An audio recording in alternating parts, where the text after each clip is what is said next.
hugis. Mararanasan na rin natin ang tahimik na buhay. Makakalayo na rin tayo. Sandali o! Sandali!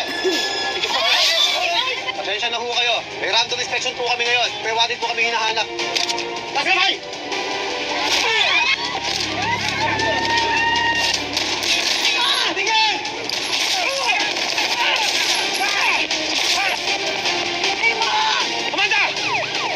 Nasa harap mo na pala, Tanggol, kahit gaano pa kalawak ang mundo, hahanapin kita at pagbabayarin sa pagpatay mo sa anak ko.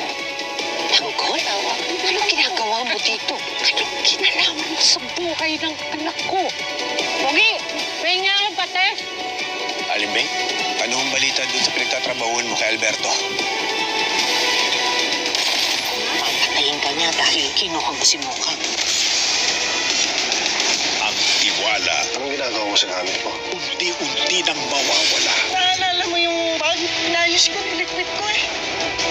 Amoy pabango ng babae eh. Sabi ko na sa'yo eh! O ano na ngayon? Kumbinsido na ako. O halika na! Harapin na natin!